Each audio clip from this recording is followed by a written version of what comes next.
Okay, and most of you know me. I'm Jackie. I'm the e-learning specialist with OTT Online. We're going to talk about YouTube and Blackboard today. We do have a moderator for one of my sessions. Phil's going to be handling the type chat. It's going to be like a luxury for me. I'll probably stumble. Nah. We'll make it work. Yeah. So if you have any questions, feel free to chat those in the chat box. I will be sharing my screen from time to time, so I won't see the chat, but I'll keep coming back to it. And if you don't hear me, feel free to just chat that to Philip, and he can give me a shout, because sometimes I turn my face away from the speaker. So. Okay. Welcome and virtual cookies to all of you who are online. We have real live cookies, coffee, tea, and hot cocoa here on this very cold day on the Springfield campus. We are going to be talking about YouTube and Blackboard, and then some general video usage in online courses and best practices. So we're going to talk about how and why you would use video, and how and why specifically you would use YouTube. We're going to talk about YouTube accounts, privacy settings, which is always a concern that people have when I tell them to use YouTube, and the free-ish ways to add video into your Blackboard course using YouTube. We're going to talk about video file management within YouTube, and then video editing on YouTube. So first of all, let's talk about how and why you might use video in your course.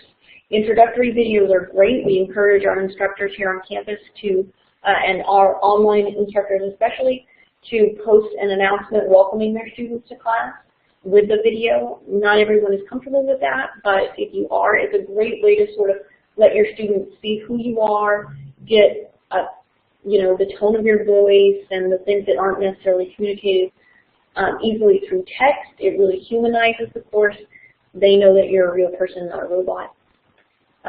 It's great for illustrating concepts, like complex concepts, even in math, mathematical equations, different chemical reactions in a chemistry class, or different parts of the body in a biology class, those sort of things.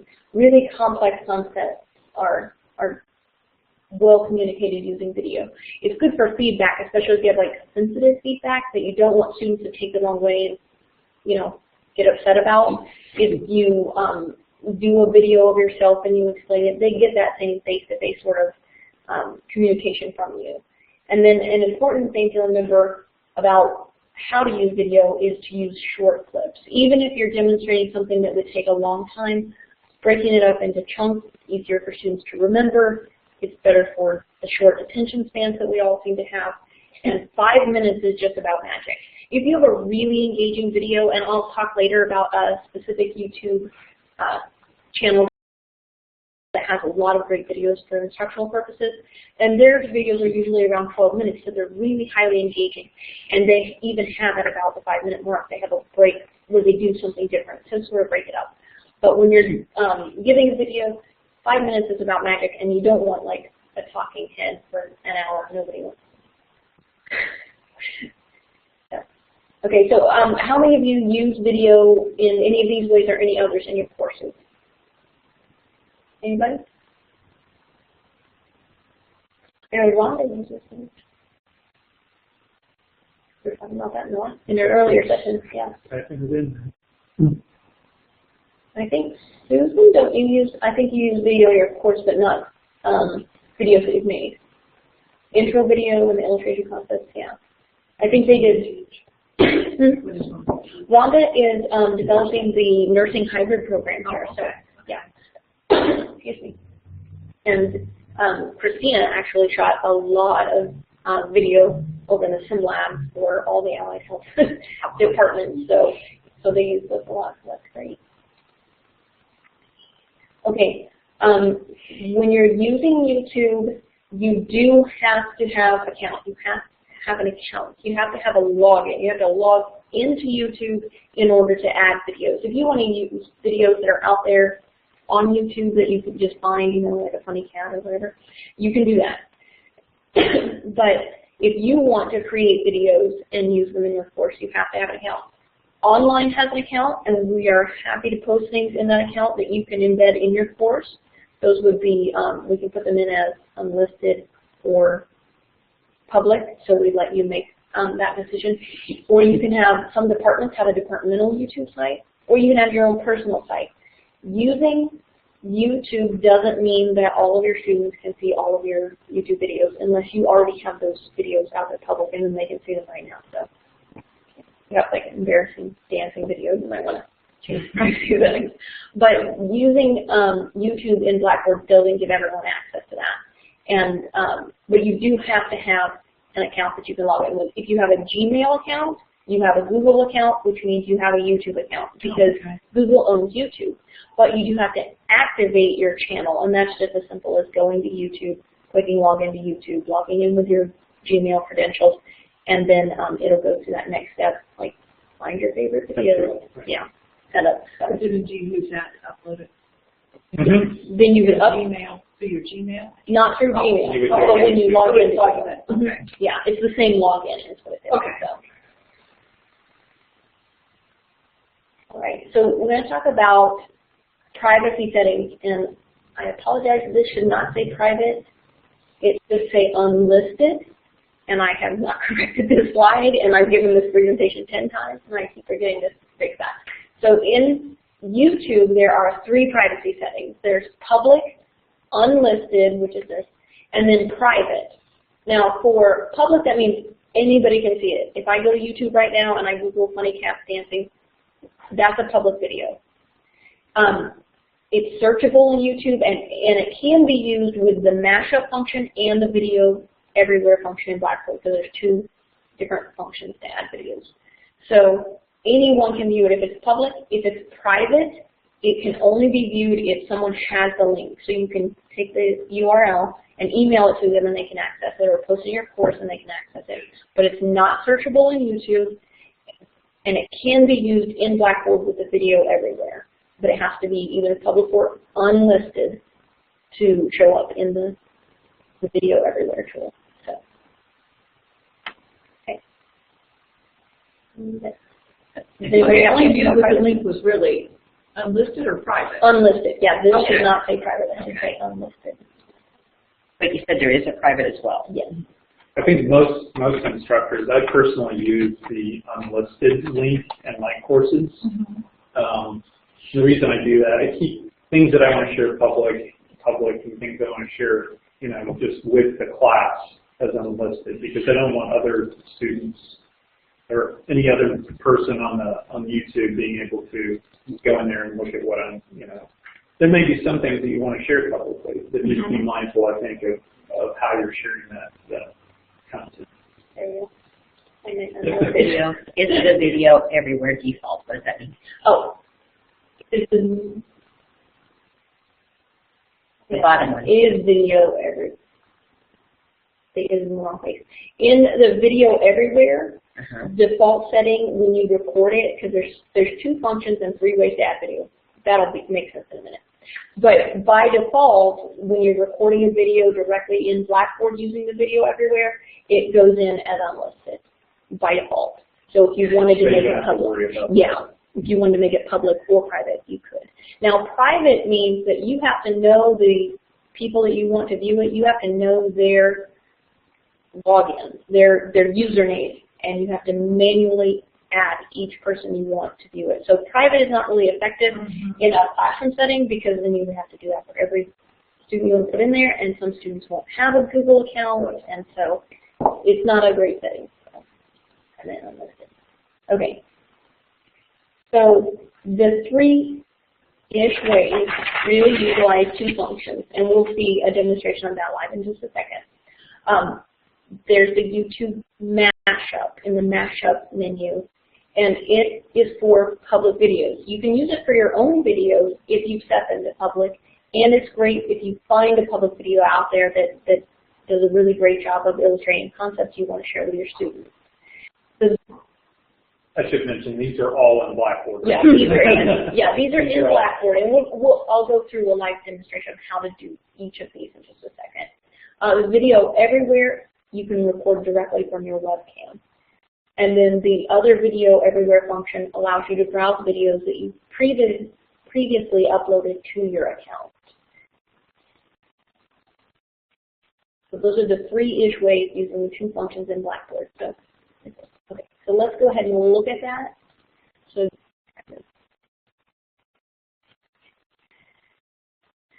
and see what that looks like. Okay. Okay, so I'm already signed in, but if I weren't, there would be a sign-in button here, and I'm signed into my account. So I have lots of videos on my YouTube account that I can use. And if I'm in Blackboard,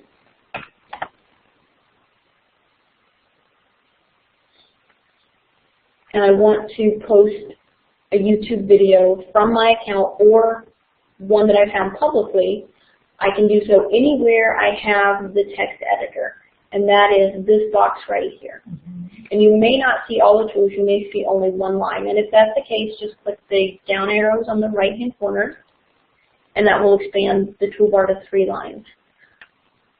You'll find this text editor in assignments, tests, feedback areas, and particularly in announcements is where a lot of times it's used. So, the mashups, that's the first one that I mentioned that is used with public videos. That's your videos that are set to public or other public videos on YouTube. Use that right here. So if we go into mashups, YouTube video, and we search any of these words, or at least one of these words is good. It's going to catch more. It's just a filter. The filter on the YouTube mashup search is not super awesome all the time.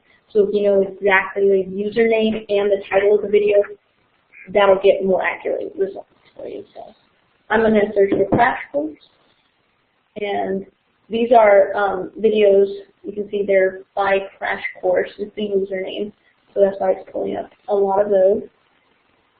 So if we find the video in our search that we want to use, we can preview the video in this screen to make sure that's the one. So I'm not going to play that very much because. And then once you're certain that's the video you want, you would click select. And then you have a couple of different options for the way you want it to appear in your course. First of all, you can change the name of the video. I do not recommend that because if you didn't produce the video, you probably shouldn't retitle it. That's just my own personal opinion. This is a public YouTube This is video. a public YouTube video. Okay. You can go to YouTube right now and search for it. And then also, because if students want to find it on their own later, having the correct name is important. So I wouldn't recommend changing the name. I'm not even sure if that's, I don't know why they even have that as an option. It's not a bad, it's a bad method. Thumbnail is going to add just a little square, and then when I click on it, it will open it in a new window. The embedded player is the one that we see the most often. You always want to set it also to show the URL. And that's just so if for some reason it's not working in Blackboard, they can go directly to YouTube. And whatever browser or phone or tablet they are on, if they go to YouTube, it's going to work in YouTube. YouTube makes it their business to make videos work. So it's a very stable tool in Blackboard, but directing students out to YouTube is going to be a pretty safe bet. So after you've selected your display mode, and most of the time, like I said, we see that square box for the embedded player. And we'll click Submit, and then what other options you would want to add to your announcement. You have to name the announcement. Click Submit again. And that's what it looks like, and that's the embedded player. And there's that URL. So if for some reason, and like I said, it's very stable, so we haven't had a lot of problems with students not being able to play the YouTube mashups. That's why we're directing instructors, use YouTube, use YouTube. It's very, very stable. But if they are having some problem, they can go straight to YouTube and it will work on YouTube. So, okay, so that's how you would embed a public video using the mashup function. Now let's do another one using the Video Everywhere feature. The Video Everywhere feature is indicated with this little webcam icon. So when you click on that, you'll be prompted to sign into YouTube. And because I'm signed into Chrome, I get this box. Otherwise, you get a box with Google, username, and password. but because I'm already signed into YouTube in the browser, I can just click grant access. So you get one or the other of those. So you have the two other options here are to record directly from your webcam, which is not going to work for us because we're using it in Collaborate. And also, you may be prompted with a flash prompt that says allow to use your webcam. So, or you can browse your existing videos. So I make a lot of videos, tutorials for instructors, for students, my kids, former PTA members, just all kinds of things. Anybody who needs to know how to do something, I typically make them a video actually using Screencast-O-Matic. So I even made a video of how to make a video with Screencast-O-Matic. Because it's hard to explain to someone, but when you see it, you get it. So you would find a video that you want and click, going through that a little fast. You can preview it again, just like on the public videos, and make sure that's the video you want. And if that's not, you can go back, and whenever you have decided, you can also insert, or click insert if you're certain that's your video. You'll notice there's also an edit function, which gives you access to the YouTube editor, which we'll look at the end of this presentation. So I'm going to go ahead and insert this video.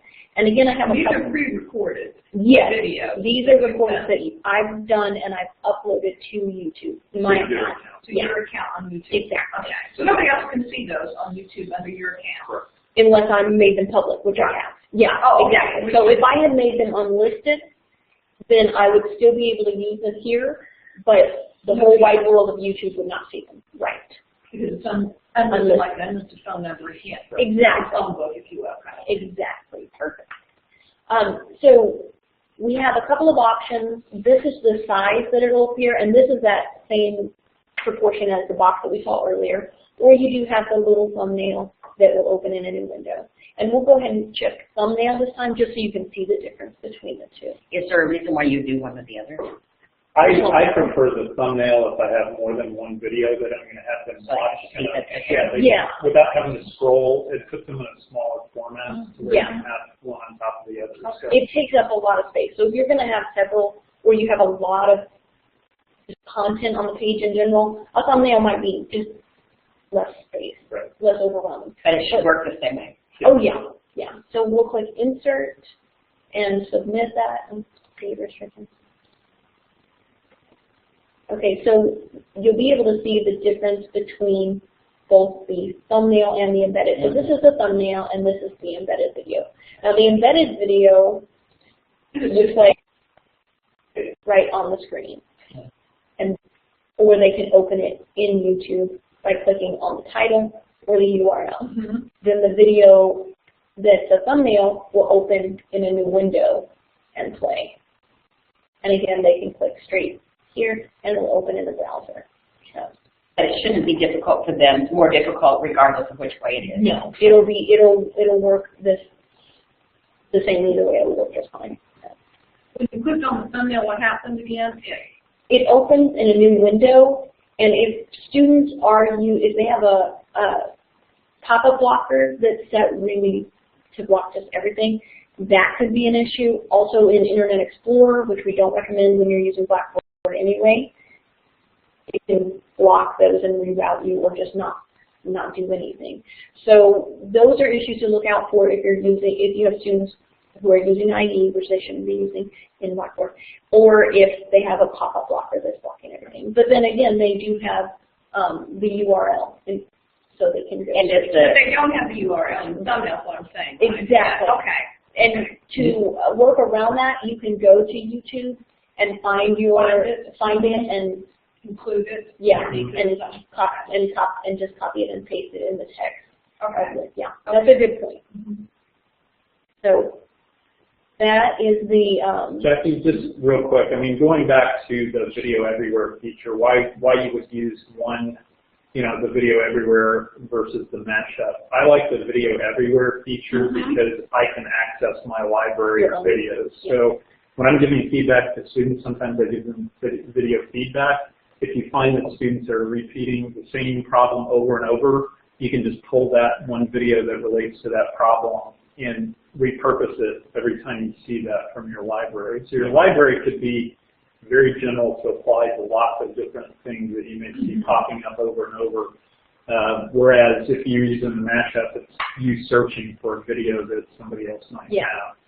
So yeah, even if your videos, if it's your video, like all of my videos are set to public, so I can use the YouTube mashup function to find them. But if I did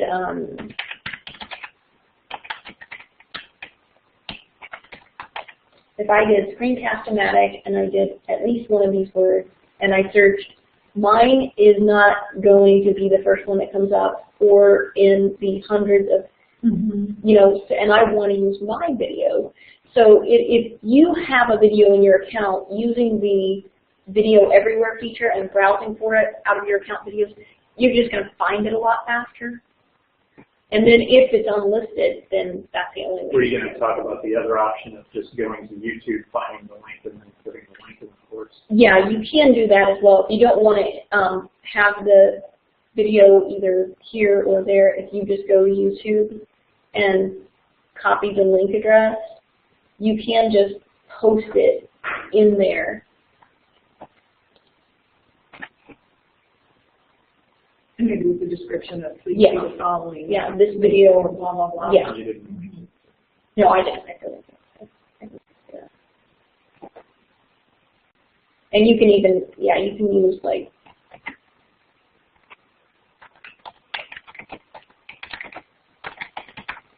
you can use text and then use the hyperlink function and paste your hyperlink in there. You want to always set it, if you do that, to open it in a new window. I wondered about that. Anytime you hyperlink text, otherwise it goes to that weird screen, gray screen that people think is Open in one. new window. Sometimes it seems like I've opened it like just in regular Blackboard or hyperlink something, but I'm not sure I always do it in a new window. It still seems to go okay.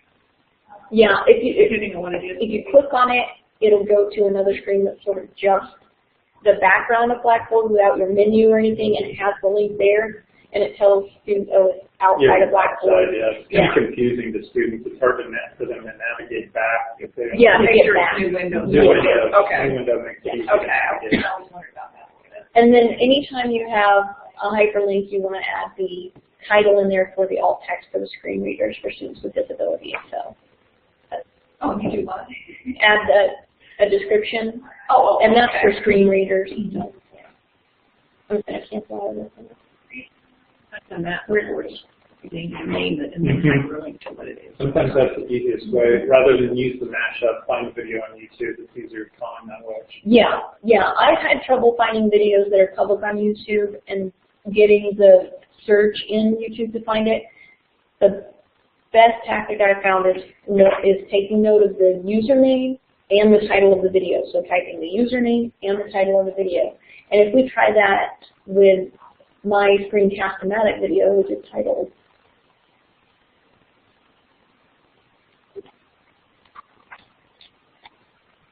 What's the username and what? the username and the title of the video. Oh, title. So for mine, if we click on this video, we can see that it's Jackie Harris. Oh, this is the screenshot video. So it's Jackie Harris screenshot. So if you were to search in the mashup function or just screenshot,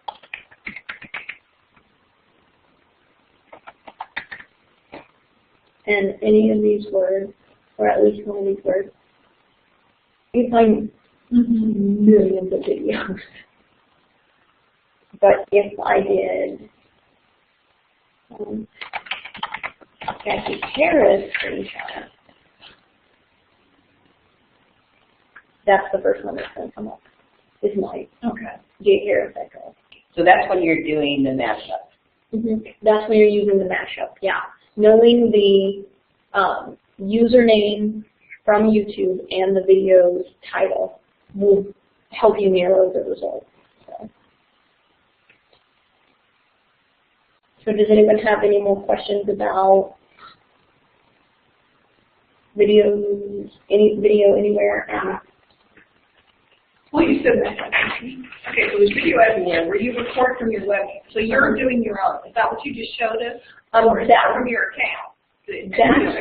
That's recording right at that time as soon as you click it. And here, let me stop. Oh, that little round thing that you said you clicked on back earlier in the yes. Blackboard. Let's go ahead. Okay. I've turned off the sharing for the collaborate session workshop. We do that. Okay, and we're going to record from our webcam. Oh, gotcha. And then it pulls it up and start recording. And that's the prompt, that flash player, allow, and then it'll warn you again. It's going to upload to YouTube. So, and we'll close that. So now we're recording. We're 3 seconds in. So it's recording the video right now. And whenever we're ready, we can click stop. And then if we don't like it, we can cancel. We can start over. And whenever we're ready, we upload. So then it goes immediately to the Browse tab as though you browsed for an existing video in your account and selected it and gives you those options again. So we'll go ahead and So where did that end up going? it goes to YouTube, and it goes in as unlisted. It goes in as unlisted. So it's not public. The one you record Mm-hmm. goes in as unlisted. Okay. Yeah, so it's not publicly available to the universe of YouTube, but it will still work in the matchups. And then I'm sure I don't like to be with the camera. a lot of instructors like it for their welcome announcements. You know, I mean, you can have a script and you can produce a video and edit it and stuff, but a lot of instructors like doing it sort of off the cuff. It's the same thing as they walk into their classroom the first day and they welcome their students. So something else you can do too, I mean, most of us, or a lot of us have smartphones. So if you have a smartphone with a camera, you can upload directly to YouTube from your phone. Any Android device or Apple device, you can upload right to your YouTube account. As soon as you upload it from your phone, it's going to be available through the Video Everywhere library for you. Because this is your account, you're uploading to your account, you're accessing your account to add the video.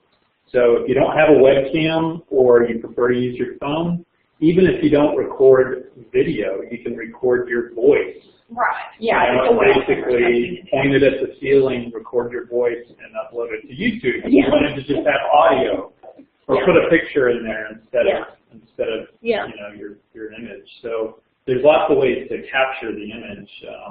Webcam, phone, obviously. If you're doing it with your phone, how is it going to know to go to your account? My YouTube, whenever I go here and I start using my video will capture to my phone. At that point, I can tell my video to go to YouTube. Or Facebook. I don't know, you know, with an Apple phone, I can say, I want this video or this photo or this video to go directly to YouTube. It'll automatically upload to my account. So to ask you, like I have a Droid, so where would I go? You go into your videos. Show me coming out from Missouri. Right. Okay, you go into your videos, and I'm then it going asks into you my what to videos, do. and you can't see this online. That little share function that looks like a V dot, Uh-huh. that, and then choose YouTube. So this is one video. This is one video that I have in my videos folder. So I hit select. Our audience online. Sorry. And see this little icon down in the corner? Yeah. I've done that. After uploading or something.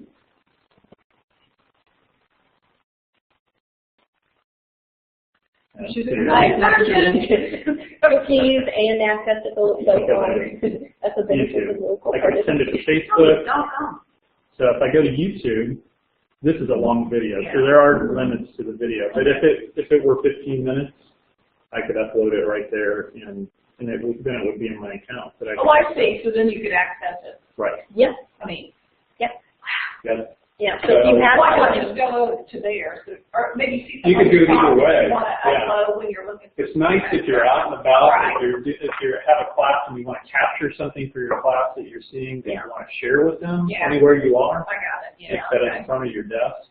So, yeah, you don't want to do like here's me at my desk with my pictures on the wall. You want to be like, here's me walking around, making people busy. I teach a business selling course, so if I was out and I saw some particular, you know, advertisement or marketing campaigns that I wanted to capture, I could do that. Yeah, sort of.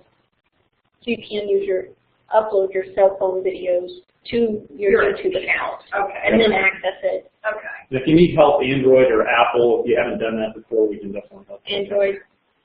Apple. So it's Apple. Yeah. Okay, so I want to talk a little bit about managing your videos. So once you get started, if you really enjoy making the videos or you find them particularly useful, which I hope you do, you might have, like I do, a lot of videos, and they're just kind of, it's like a collection of anything. You start just piling it, and then you have this big pile, and you've got to organize it. So it's just like the same principles that you use to organize your documents on your computer. You do the same thing. I know. Start there. You want to do the same thing with your video. You want to be consistent and clear and complete at every step. You want to be clear in your titling and your description so that students, when they encounter your videos, they might know if it's in the lesson, but if they're on YouTube and like, oh, I'm going to my instructor's channel because I know she has some great videos and I'm trying to study for this, or I'm writing this paper, you want them to be able to find the content that they're looking for easily. So you want to be clear and you want to be complete. You want to have everything that it would pertain to. Then you want to be consistent. If you're using lesson 1 or unit 1 or whatever your naming conventions are, you want to be consistent throughout. You don't want to change things up completely because then students are not going to realize that they go together. Tags. In YouTube, you can tag things, and that's just assigning a keyword to your video, like HIT 191 or bones and muscles, or you know, balance sheets, advertising ideas, whatever those keywords you want to use. You want to be consistent in those, and having a list that you use every time, especially if you're like ad ideas, advertising ideas, ideas for ads, you know, whenever there's a possibility you might use different variations, try to have a set list that you're going to go back to every time. It's going to help students and users in general. You're keeping a list somewhere, or you just mean you're going to use the same thing all the time? Yeah, be consistent with it. I write down my list somewhere because I won't remember it. So I try to write down a list of, I want to use student support, instructor support, because I could use instructor support, I could use teacher support, teaching support. I know I would. That's what I do all the time. So, yeah, so that's why I write. I can be consistent for all 15 minutes. Yeah. That's what contact and that. I think we all do that. That's why I write my list down. And I try to stick to it if I'm not sure. Go back to The tags make it easier to capture all those things. So if you're tagging it, you can tag it teacher support, instructor support. You can have all the different variables in whichever way the student or instructor is looking for it.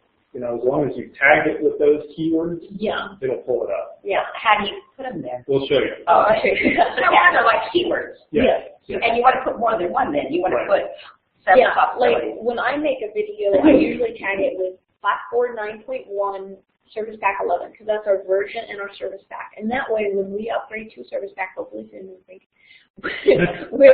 I can distinguish if there are big changes. I can know, like, oh, that's an old Service Pack. That's not going to be relevant anymore. So it's like we're on a computer if we're doing a red dot and we want to capture certain words that somebody types. Exactly That's exactly what they're doing. Okay. It's the same exact principle. Yeah. So, and I tag it with instructor or student support, or if it's both, I do both, and then what tool I'm using, discussion, test. These are just the important things. Versioning and timestamps on there, so if you redo a video later, like with an update, if the old ones are just like not, then just get rid of them, because you don't want to, and there'll be timestamps, and that'll help you kind of keep track of which is which. YouTube has auto captions. We all want to be compliant, and auto captioning, in my experience, they have been very accurate, and they're very easy to go in and correct, and it automatically does the timing for you. So that's the worst part of captioning, is getting the captions lined up with the timing of the video. So the auto captioning, basically, once you upload a video to YouTube, it will it'll take your voice and convert it to text. Automatically. Automatically. So you just turn it on? Yes. Basically, and then it will put the words up there so somebody who's visually reading it. And it's pretty accurate. There's sometimes when it doesn't read either your voice isn't Right. clear and it Right. you know, Okay. plugs in a word Wow. that you didn't want there, but it does it automatically, and it's great for accessibility. Yeah, and I'll show you some of the ones that I've done. That's all I think about. We got a lot to talk about on that, Kelly. Now, playlists, you can group playlists, like if, around the subject matter, like bones and muscles, or circulatory system, or Unit 1, or whatever playlists matter to you. I have one for ONL 150, which I teach, and then I have one for general tech support, and then I have like PD 2014 sessions. So you just want to be consistent and complete with those. If you have a playlist that is bones and muscles, all of your bones and muscles videos should be in that playlist, so that students don't, okay, I've watched all your videos on that and I still can't find it, because you can put it on the playlist. So, and it's really easy to do. Let's go ahead and look at a few. Technology. I'm going to have it work. Let me show you just how we get it to do. Okay, I'm going to go to my account here. I'm ready to start over again. Almost got part of it. We are going to have workshops for YouTube, so come back and we'll do it hands-on. Alert me. So, Okay. YouTube and YouTube. Yeah. We could retitle it to that, YouTube and YouTube. So here's my channel, and this is what it looks like when people come to my channel, except for they don't see like the video manager because they can't do myself. These are the playlists that I have, and the video manager is pretty much where you're going to start most management on your channel. This is the video that we just did, and you can see that it's unlisted. If we hover over the little privacy indicator, and it's indicated with that unlocked lock. Public is a globe, you know, to the public, and then locked is a padlock that's closed. And I don't think I have any private videos, and if I do, I probably don't show them here. That's where people get in trouble. I don't think I have any private videos on YouTube, because that would not be a great idea anyway. So, but you can see your privacy settings there, and if you have made one private and you want to use it in your class and you're not figuring out why it's not working, it would be indicated there. Okay. We can edit videos. I'm going to try and find one that I did. Edit a video. Let's see. I'm going to try and find one that has the... Does it edit the voice? Does it edit the... You can edit all kinds of different things. There are lots of tools, and probably since the last time you looked at it, they've added a lot of editing tools to it. So. Okay. Yeah, and it will update. The thing about any Google product is it's going to continuously update. So it's not going to look like this always, but they try to sort of parse those out in little chunks at a time, and they're really responsive to 1 million users, some of whom are really great with technology, and some, you know, would not be great with technology. And trust me, there are people out there that you guys have got beat. So let's find them. I've had to teach people how to use a mouse, though. There's people out there. So when you're looking at changes in Google, they're going to be pretty gentle most of the time, because they're responding to 1 million users giving them input. Just think, if you could get that much input to how you could improve something, you could probably do a decent job of improving it, provided you had enough manpower to do it. So here's my video. We click the edit button next to the video, and we can do a lot. From this first screen is the info and settings. And this is where we can create a custom thumbnail. The thumbnail is this picture, like when you have it embedded, that first screen. You know, and usually it's the first second of the video that's going to show. If you wanted to, you could put up a custom thumbnail there if you wanted it to have like an opening song, which you could put in the video too. But you could just add that on there. You could put like a mean scary face if you wanted to. You can change the name of it and the description here. This is where the tags go. So I have student support, Blackboard 9.1, Service Pack 11, self-enroll, because that's what the video is about. I don't have the full description of the video there, but these are tags that if anybody searched for those tags, this would come up. This is where you add it to a playlist. And if you click on the playlist button, and if I didn't have it added to any, it would say add to playlist, and then I would just check mark by the playlist I wanted to add it to. And you can create a new playlist. And then you can set the playlist to be public or unlisted, so someone could access that whole chunk publicly, unlistedly, or private. So I'm just going to not do that. So that's where you would add that. You can add a message, and share that out to Google Plus and Twitter if you wanted to. This is the privacy setting, public, unlisted, or private right there. And there's the URL if you wanted to go ahead and copy that and paste it into Blackboard or email it to your students or whatever you wanted to do with it would be there. Save changes right there. Then we have, I'm going to go ahead and go over to the captions just because that's. So when I go to captions, if I hadn't already put captions on the video, it would ask me to choose a language. And I would click on the drop down and choose English because I speak English. I get that. Yeah.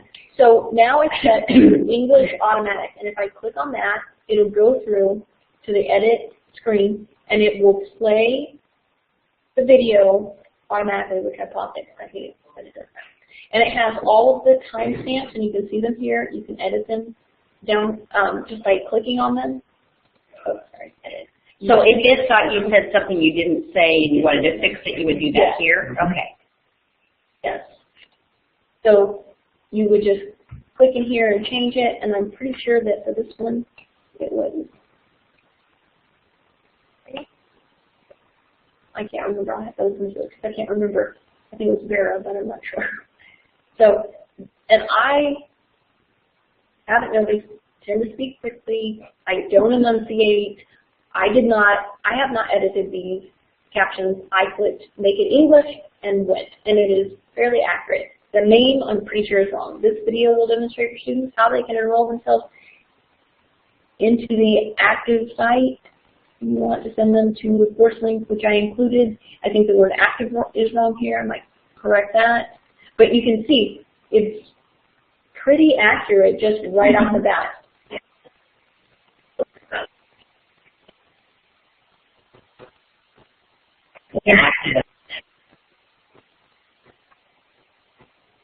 So see, so that it picks it up pretty clearly and pretty well. So once you've gone through, you can just click the English and forget about it, which honestly I do a lot. But if we're being diligent, we would go back to our captions and click edit and go in and check them, and you can just click in there and update it. And so now I've forgotten where we're at and where are we at right now? Okay. Hold on, hear you.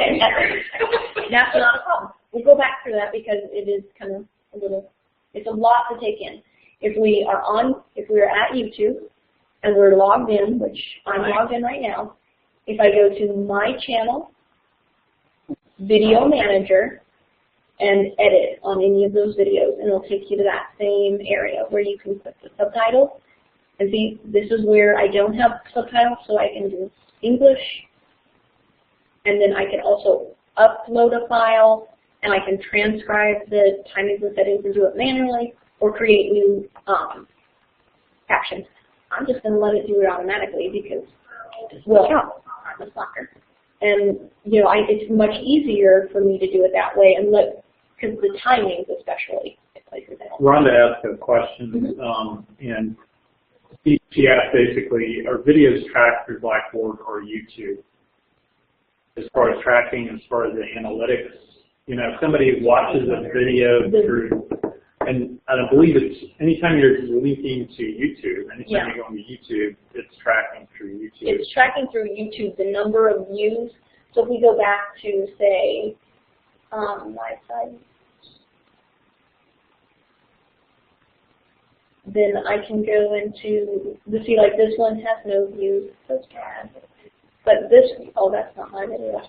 Let's go to my channel, my videos, and I can see I have 1 view on this video, 1 view on this video, 12 views on this one, 14 on this one, 19 on that one. So I can see, you can't see who viewed it. Now, in Blackboard on an item, you can enable the statistics tracking, and then you can see which students use that item, but I don't think it's just if they enter the area where that item is, they don't have to interact with it. So we could have just gone to that lesson and it was on the page, but it's not necessarily that they click the video. So, but you can click the number of views. It doesn't tell you who. So you could have you could put a secret image at the end and have them tell you what the picture was or the magic word or something, and if they don't watch it, they could ask the neighbor. If they're going to go through that much trouble, why don't they just watch the video? Especially since it's 5 minutes or less. Right, yeah. So again, my channel and video manager, and then edit, and it gives you all of the edit functionality. There are enhancements, and you can do auto fixes, which kind of just at what colors you want. The stabilize function is incredible. I've recorded videos of my daughter's concerts, with my shaky hands. Stabilize is like, I don't know, Google has some sort of time machine. They go back, they give you a tripod wherever you are, and that's how they do it. I don't know how they do it. It's magic. So but yeah, stabilize. And you just click it, and it just stabilizes it. All my videos right now are screencasts, so there's no way to unstabilize it, so I don't need that. You can also have it play in slow motion. You can trim things, so you can cut this off from the front and the back. Now, right now, it just has like front and back. Oh no, they put in a split, didn't they? It looks like no idea what you're doing. It's way too bad. Yeah, that's why I said this, like with the editing tools, is something that really is in like a whole session in itself. So. Sure. So I'm going to get there first. yeah, I wanted to show you how to make. No, I agree. Videos, but then but editing videos is a whole other monster. But these are the things that you can do. What's the average time? Can I ask for doing something like this? Given Like edit job and just teaching a 1 credit hour course. How realistic? It depends on what you're going for, what your final product should be and should look like. And then you've got to think of it as an investment. Like if you create a video on something that you've taught, it's the same, it's not going to change. I mean, over and over again. You produce that video, it might take you a couple of hours to get the video just the way you want it. Have it for the next. If you can reuse it, repurpose it, reuse it, that's when the time makes sense. So the return is going to be greater because you can just use it from course to course with various students. I like to use something, and Barry in her English course, she created a video on APA and MLA explaining the difference. Which was fantastic. And she'll include that, but also add some personalized message to the student. It doesn't have to be much, but when you include it with that video, then it has more impact. Like a voice. Yeah, actually. David Lefkowitz, like he gives us feedback, and he would literally be highlighting in yellow what he's talking about in our document. Right. Yeah. I mean, it was such helpful feedback, and I'm like, oh my God, we have 6 or 7 students, and, He was probably screencasting, he'd pull up the document, and Screencast-O-Matic is a fantastic tool. I really recommend everyone check it out. I use it all the time. We have, and it'll upload directly to YouTube. You can put your account information on directly upload. There's a 15-minute limit, but like I said, you really want to stay around 5, so. But Barry she would. Yeah. Something she would use, like, sort of as In fact, source. Yeah, here's a link to the video if you want to her video. If you want it, I put it in the type chat, but you guys. Sorry, I'm doing a couple of things right now. It's down below there. It's kind of a long one. But that video you can actually put in your course that she created that will explain the difference between MLA and APA. So then you can share with other instructors if it's something that's applicable to multiple classes. You can do that. So Jackie, Rhonda had another question. So if you place a thumbnail on Blackboard, where is it embedded? Where it is embedded, it will still track the view on YouTube. I'm not. Yeah, it's the same sort of scenario there. It'll once students click on a video to watch it, YouTube tracks it, but doesn't track who it is. And then in Blackboard, if they access the area in Blackboard, like announcements or lessons or whatever, you can enable specific tracking on that. So. Sorry, I think I'm skipping this. Going back to that question of how long it takes, it does take some time. I have a mill in my mind all the videos I'd like to create for the next semester, but I know that I'm probably not going to get to that. So when I make a short tutorial, it's quick. Like if an instructor has a question right now and explaining it, it's not working, I want to make a video, or they're like, oh, I get it, and I'll be like, I'll make a video for your students. Then I go in 5 minutes, it's raw and it's up. That's 90% of my tech support videos. Now when I'm making tutorials, I take a little more time, but still I do most of those on the first cut, because you get better at it. There's a learning. Yeah, you get better at it, and for me that works. But that's like in any process, writing, like how much time do you spend preparing for that, and how much time do you spend editing? Just editing, and it's the same as any production. For me, bam, that's it, one take. I kind of do that way. If I take the time to edit it and look at it, and probably not going to be as good. So I just kind of overthink it if I do that. And I forget, you guys keep on the online website a lot of this stuff here. Yes. Yeah. I forgot about that. Yeah. I'll provide that link as well. Tough. And where did we get that?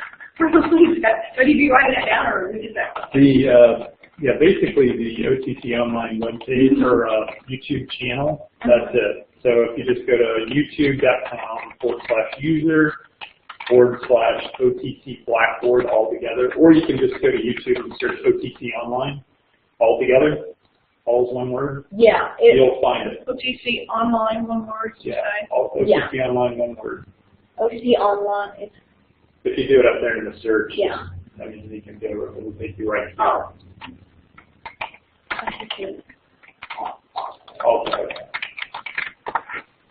OTC online, and it's OTC online Blackboard. There's this one, but that's like an old one. Yeah. So it's this one that has the logo. And that's for students and instructors. So if you use the little search magnifying glass, you could even type in students or instructor, and it'll pull up relevant videos for each.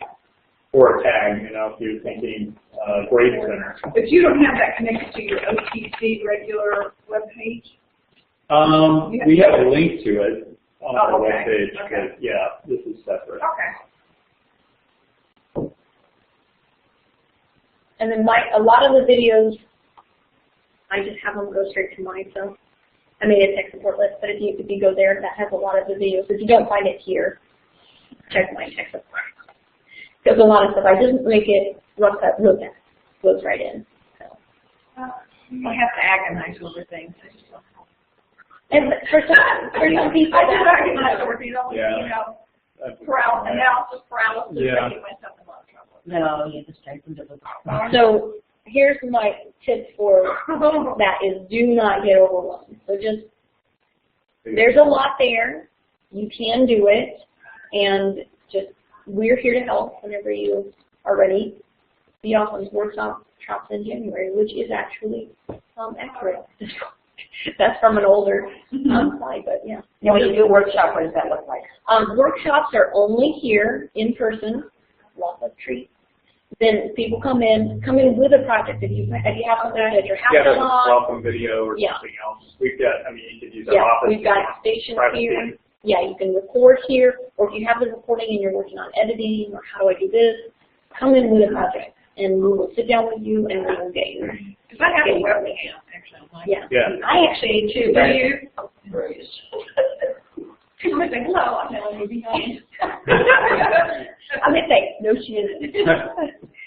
Actually, that'd be all right with me. You'd like to have your reputation. Let's go. I don't know about that, but kitchen hauling. Okay. There were 3 other sessions starting. I have 2 sessions going right now, so.